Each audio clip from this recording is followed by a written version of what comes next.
1절에서 6절까지 구약성경 805페이지가 되겠습니다.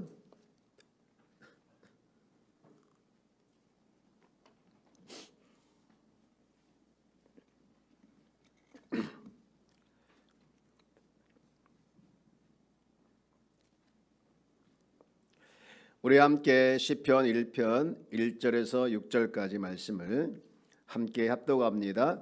복이 있는 사람은 악인들의 꾀를 따르지 아니하며 죄인들의 길에 서지 아니하며 오만한 자들의 자리에 앉지 아니하고 오직 여호와의 율법을 출구하여 그의 율법을 주야로 묵상하는도다. 그는 시냇가에 심은 나무가 철을 따라 열매를 맺으며 그 잎사귀가 마르지 아니함 같으니 그가 하는 모든 일이 다 형통하리로다. 악인들은 그렇지 않으며 오직 바람에 나는 겨와 같도다. 그러므로 악인들은 심판을 견디지 못하며 죄인들의 의인들의 모임에 들지 못하리로다. 무릇 의인들의 길은 여호와께서 인정하시나 악인들의 길은 망하리로다. 아멘. 아멘. 주님 앞에 귀한 예물 드리신 손길이 있습니다. 새벽기도에 성령 충만 은혜 충만케 하여 주옵소서. 주님께서 지혜 주시고 사명 잘 감당케 해 주옵소서. 또 주의로 드렸습니다. 기도하겠습니다. 사랑과 은혜가 풍성하신 주님 감사합니다. 이 새벽에 저희들을 깨워주시고 주님 만날 수 있도록 인도해 주심을 감사합니다. 하나님 새벽에 도우리라 약속의 말씀을 붙들고 나갑니다. 주님 하나님의 크신 도움을 맛보아하는 귀한 시간 되도록 축복에 축복을 더하여 주시옵소서. 오늘 또 주님 앞에 귀한 손길을 통해서 예물 드리오니 주님 기억하여 주시고 복의 복을 은혜를 더하여 주셔서 그들의 소망대로 소원대로 갈망할 마음대로 주님 역사해 주시고 응답하여 주옵소서. 감사함을 위해서 구원하신 예수님의 이름으로 기도합니다. 아멘. 아멘. 할렐루야. 아멘. 한 해를 보내면서 이렇게 우리가 이제 기도의 자리에 나오게 된 걸 감사합니다. 이번 특별 새벽 기도회를 통해서 우리의 식어졌던 기도의 불이 다시 활활 타오르고 또 주님과 만났던 그 첫사랑이 회복되어져서 그 에너지가 새해까지 쭉 가기를 주의 이름으로 축원합니다. 저는 이번 한 주 동안 특별 새벽 기도회 기간에 시편 말씀을 묵상을 하려고 합니다. 새벽 기도회 시편 말씀을 준비하다 보니까 너무 은혜가 돼요. 여러분 이번 주 시편을 보면서 우리가 이제 주제가 너 하나님의 사람, 너 하나님의 복 있는 사람아 이렇게 주제를 가지고 하는데요.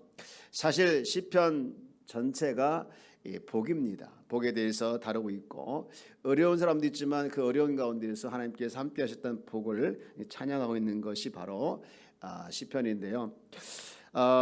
제가 하나님께서 우리 사람들에게 선포했던 너 하나님의 사람아, 너 하나님의 사람, 하나님의 복 있는 사람아 이렇게 그 선포했던 말씀을 여러분에게 한번 선포해 보려고 합니다. 그래서 여러분들 어떤 느낌이 오시는지 한번 보길 바랍니다. 너 하나님의 복 있는 사람아, 너 하나님의 복 있는 사람아. 네. 여러분 제가 이제 외쳤지만 이 소리를 들으면서 그냥 상관이 없는 소리처럼 아니면 다른 사람에게 해당되는 그런 소리처럼 느껴지면 안 됩니다. 사실은 너 하나님의 복 있는 사람아 라고 했을 때 너는 바로 저와 여러분인 줄 믿습니다. 여러분 그러므로 이런 메시지가 또 이런 선포가 여러분 마음에 확 다가오기를 원합니다. 그래서 그것이 실제가 되기를 원하는데 이렇게 보면 세상에서 참 안타까운 사람 많이 있는데요. 그 중에 하나가 이 돈이 있어도 이 돈을 잘 몰라가지고 돈을 쓸 줄 모르는 사람도 아깝지만 마찬가지로 복을 받은 사람에도 불구하고 내가 복을 누리지 못하고 살아가는 사람들이 많이 있습니다. 정말 안타까운데요. 오늘 바라옵기는 우리는 스스로 복 있는 사람이라고 확신하고 또 복 있는 사람답게 살아내는 우리 귀한 성도가 다 되어지기를 주의 이름으로 축원합니다. 우선 시편 1편에 대해서 조금만 살펴보게 되어지면 이 시편 1편은 시편 전체의 핵심 메시지가 여기에 다 들어 있습니다. 시편 전체 핵심 메시지를 1절부터 6절 한 절 한 절에 다 포함시켜서 이것을 나중에 후대 사람들이 시편을 정리하면서 맨 앞에다가 배치를 했죠. 그리고 또 하나는 이 성경에서 다루고 있는 전체 내용, 전체 주제 중에 하나가 바로 이 시편에 있고요. 그게 뭐냐? 바로 1편에 나와 있는 주님의 백성들은 주의 말씀을 가까이 하고 순종하는 것이 행복의 기름거리다라는 것이죠. 반대로 그렇지 않으면 스스로 패망의 자리로 간다라는 것이 바로 성경의 중심 내용이고 또 시편에 나와 있는 내용 중에 하나다라는 것을 우선 개략적으로 말씀을 드리고요. 그러면 이제 구체적으로 본문으로 들어가서 1절 말씀을 보면 이렇게 시작하고 있는데 우리 한번 같이 읽어볼까요? 시작. 복이 있는 사람은 악인들의 길을 죄인들의 길에 서지 아니하며 오만한 자들의 자리에 앉지 아니하고 라고 되겠습니다. 자, 복이 있는 사람은 복이 있는 사람.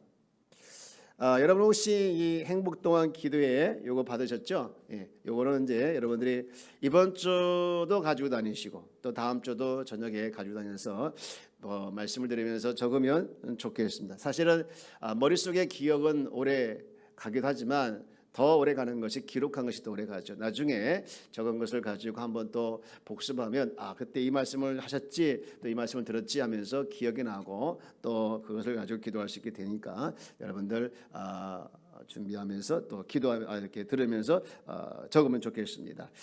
자, 1절에 보면은 복 있는 사람은 돼 있네. 복 있는 사람은 여러분 이게 복 있는 사람은 어떤 특정한 사람에 대해서 지칭을 하기보다는 감탄입니다. 감탄.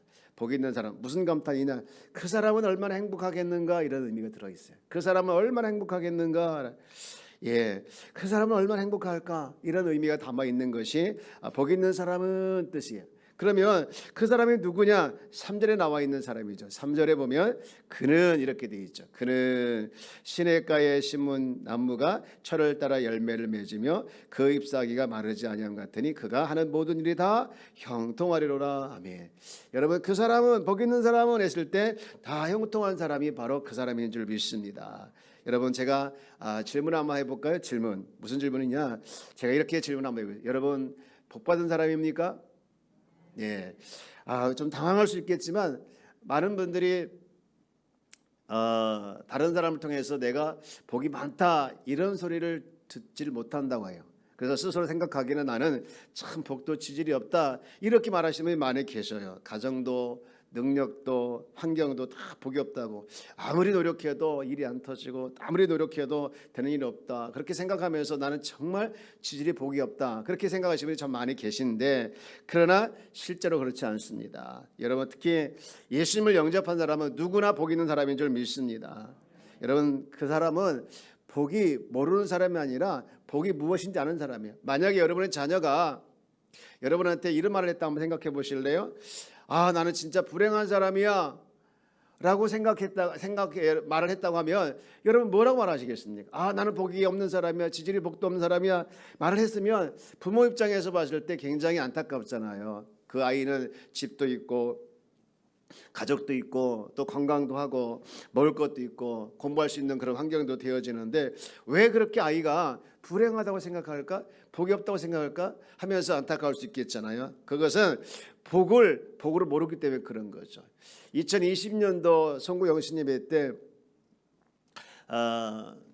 유병철 목사님이 이제 인사를 하고 사임을 하셨는데 제가 이제 안식기도를 했어요. 안식기도를 하면서 스스로 생각하기를 복 있는 사람은 다르구나 그런 생각을 제가 해봤습니다. 여러분 우리는 복 있는 사람인 줄 믿습니다. 어느 것이 다르냐? 사는 것이 달라. 여러분 3절 말씀 다시 보면 이 하는 말씀인데 여러분 우리 한번 더 읽어볼까요? 시작. 그는 시냇가에 심은 나무가 철을 따라 열매를 맺으며 그 잎사귀가 마르지 아니함 같으니 그가 하는 일이 모든 일이 다 형통하리로다. 아멘. 복이 있는 사람은요 심은 나무처럼 행사가 다 형통할 줄 믿습니다. 예. 우리가 이 시냇가 심은 나무의 모습처럼 다 형통하려고 하면 1절과 2절 말씀을 알아야 돼요. 1절과 2절 말씀을 알아야 되는데, 자 1절과 2절 말씀에 보면 복 있는 사람은 악인들의 꾀를 따르지 아니하며 죄인들의 길에 서지 아니하며 오만한 자들의 자리에 앉지 아니하고 오직 여호와의 율법을 즐거워하며 그의 율법을 주야로 묵상한다, 이렇게 되어 있습니다. 그렇습니다. 정말 복 있는 사람은 누구냐? 악인의 길을 따르지 않고 하나님의 말씀을 정말 즐거워하는 사람이에요. 복 있는 사람은요, 악인의 길을 쫓지 않고 죄인의 길에 서지 않고 하나님의 말씀을 주야로 묵상하는 자예요. 율법을 즐거이 읽으며 또 묵상하고 그것을 지키기에 행복해하는 사람이 바로 복 있는 사람이에요. 그러나 복이 없는 사람은 어떻습니까? 죄인의 길에 서지 않으려고 해도, 악인의 길을 쫓지 않으려고 해도, 아무리 결심해도 아무리 다짐해도 안 되는 거예요. 어떻게 하다 보니까 그 자리에 서 있고, 어떻게 보니까 그 사람과 어울리고 있는 사람이죠. 요즘 여러분 어떻습니까? 죄인의 길에 서는 것이 싫고, 또 세상 사람과 어울려서 세상 이야기하는 것이 싫고, 또 그들과 대화하는 것이 좀 부담스럽기도 하고, 오로지 성경을 더 읽고 싶고, 주일에 더 힘쓰고 싶고, 그리고 가정에 충실하고 싶고, 가까운 사람과 더 사랑하고, 또 그런 마음이 여러분 마음속에 늘 있습니까? 그렇다면 그 사람은 복 있는 사람이 되었다는 증거인 줄 믿습니다. 여러분 진짜 복을 알아야 돼요. 민수기 보면 하나님께서 이스라엘 백성들에게 복을 주시라고 말씀을, 복을 빌라고 하면서 한 복이 있는데, 여러분 민수기 6장을 한번 볼게요. 6장 22절부터 27절 말씀인데 이렇게 기록되어 있어요. 우리 한번 같이 앞에 있잖아요. 우리 한번 보면서 읽어볼까요? 시작. 여호와께서 모세에게 말씀하여 이르시되, 23절, 아론과 그의 아들들에게 말하여 이르기를 너희는 이스라엘 자손을 위하여 이렇게 축복하여 이르되. 그럼 무슨 축복이냐? 자 이제 구체적으로 나옵니다. 24절 시작. 여호와는 내게 복을 주시고 너를 지키시기를 원하나. 첫 번째 복이 뭡니까? 지키시는 것. 친밀하게 지켜. 이건 친밀한 복이죠. 또 25절 볼게요. 여호와는 그의 얼굴을 내게 비추사 은혜 베푸시기를 원하며. 무슨 복이 있습니까? 은혜가 있는 것이고. 또 26절 말씀 보겠습니다. 여호와는 그의 얼굴을 내게 향하여 드사 평강 주시기를 원하노라 할지니라 하라. 무슨 복이 있습니까? 평강. 그렇습니다. 27절, 그들은 이같이 내 이름으로 이스라엘 자손에게 축복할지니 내가 그들에게 복을 주리라. 할렐루야. 이와 같이 복을 주시겠다라고 약속해 주신 줄 믿습니다. 여러분 하나님께서는 오늘 하나님과 친밀해지는 복, 은혜의 복, 평강의 복, 특히 예배 드릴 때 누리는 복이 있습니다. 성도들이 이 엄청난 복을 받고도 복을 누리지 못해요. 특히 예배 부분에 대해서 많은 분들이 예배 안 드려도 전혀 상관이 없다 생각할 때가 많이 있습니다. 여러분 예배 안 드려도 우리가 알아야 할 것이 하나 있는데, 하나님은 전혀 상관이 없습니다. 손해 볼 것이 없으세요. 하나님은 전혀 우리가 예배 안 드려도 기분 나빠하거나 하나님은 전혀 개의치 않으셔요. 그러나 중요한 것은 누구냐? 나예요. 내가 예배 안 드리면 손해를 봅니다. 내가 예배 안 드리면 하나님께서 주시는 은혜들을 그때그때 누려야 되는데 누리지 못하게 되는 것이죠. 그러므로 예배 드리는 복이 최고의 복인 줄 믿습니다. 여러분 예배 드리는 것을 사모하고, 예배를 왜 드려야 됩니까? 복을 받기 위해서 예배 드리는 것이죠. 우리가 예배 드리는 것을 절대 놓치지 않고 우리 일생에서 가장 우선순위를 두기를 주의 여러분 축복합니다. 내가 바쁘면 예배 시간이 점점 멀어지죠. 내가 바쁘면 기도 시간이 점점 멀어지죠. 여러분 그럴 수 있습니다. 우리가 마틴 루터 이야기를 우리가 잘하고 있지 않습니까? 나는 너무 바쁘다, 더 시간이 없다, 그래서 내가 기도 시간을 줄였다가 아니라 기도 시간을 더 늘렸다고 하지 않습니까? 여러분 우리는 예배드리는 순간 복을 받아 누리는 사람임을 기억하기를 주의 여러분 축복합니다. 또 무슨 복이 있습니까? 천국 가는 복이 있는 줄 믿습니다. 여러분 천국에 대한 확신이 있는 사람은요 죽음이 두렵지 않아요. 그러나 반대로 천국에 대한 확신이 없는 사람은 죽음이 두려워요. 저 요양원에 100세가 넘으신 정 권사님이라는 분이 계셔요. 이분은 눈만 뜨면 성경 보시고 눈만 뜨면 기도하시는 그런 분이에요. 하루에 몇 시간도 성경 읽고 콕콕 앉아가지고 기도하는 모습이 너무나도 존경스럽고 아름다우셔요. 볼 때마다. 근데 이분이 요즘에 몸이 좀 아프셨는데 자녀들이 오셔가지고 몸이 안 좋으니까 많이 우셨나 봅니다. 그런데 그때 이 정 권사님이라는 분이 그런 말을 하셨다고 하더라고요. 걱정하지 말라. 나는 슬퍼하지 말라 하면서 천국 갈 준비를 하고 있는 거라고.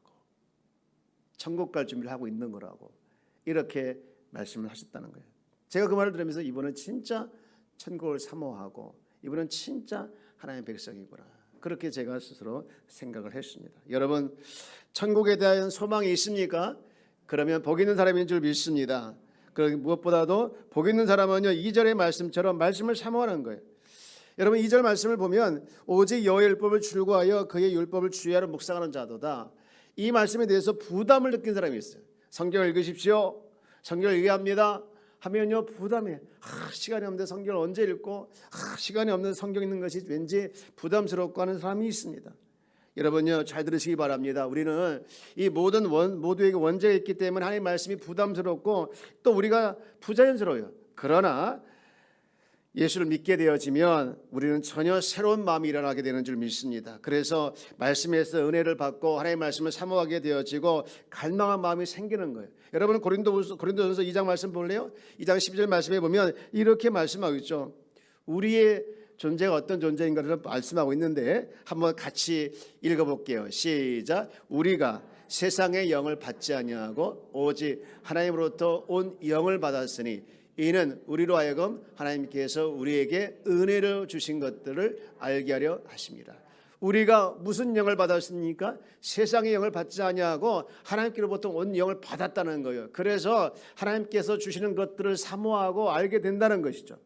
여러분, 그러므로 하나님의 말씀을 가까이 하는 거, 말씀을 읽는 거, 말씀을 듣는 거, 말씀 배우는 일에 대해서 부담 느끼지 않기를 주의 이름으로 축복합니다. 그것을 사모하고 갈망하는 자가 복을 받는지. 여러분 찬송을 부를 때 은혜가 됩니까? 말씀을 들을 때 은혜가 됩니까? 은혜를 받고자 하는 갈망이 있기를 원합니다. 그 사람은요, 은혜를 받고자 하는 갈망이 있는 사람은요, 그 안에 복이 심어졌다는 거예요. 특히 우리 안에 성령이 임하죠. 성령께서 우리와 함께 하시고 늘 성령에 이끌려 우리가 살아가는 존재인데, 성령에 이끌려 살아가지 않고 욕구에 이끌려 살아갈 때마다 그것이 싫어지는 거예요. 자꾸 미워지는 거예요. 그것은 무엇을 의미하느냐? 바로 성령께서 내 안에 근심하는 것이죠. 여러분, 우리는 이 역사를 붙들어야 될 줄 믿습니다. 이것이 바로 복 있는 사람의 증거를 말하는 것이죠. 어려움이 있을지라도 주님을 더 알고 싶어하고 세상과 구별짓고 싶은 마음이 있고, 그런 사람은 복 있는 사람에 대한 증거고 또 주님께서 함께 하신다는 확실한 증거예요. 그거면 충분하잖아요. 저를 한번 따라서 나는 이미 뭘 받았습니까? 여러분, 이미 복을 받은 자인 줄 믿으시기 바랍니다. 확신한 자이기를 바랍니다. 그래서 오늘 주제 선포, 이 말씀 그대로 똑같이 그대로 우리에게 선포되는 거예요. 너 하나님의 사람, 복 있는 사람아. 여러분, 우리 안에 거하시고 계속 인도하시고 성령의 인도함을 따라서 우리는 살아가는 복 있는 자라는 사실에 대해서 확신하고 정말 흔들지 않고 복 있는 자로서 살아내는 우리 귀한 성도가 다 되어지기를 주의 이름으로 축복합니다. 주님은 이렇게 선포합니다. 너 하나님의 사람, 복 있는 사람아. 하나님의 복 있는 사람아. 이것이 주님의 선포인 줄 믿습니다. 여러분, 그러므로 복받은 사람을 증거를 가지고 이 한 주도 복받은 사람답게 살아가기를 주의 이름으로 축원합니다. 우리 한번 멀리 계시지만 이렇게 한번 인사해볼까요? 우리는 복받은 사람입니다. 할렐루야. 우리는 복받은 사람.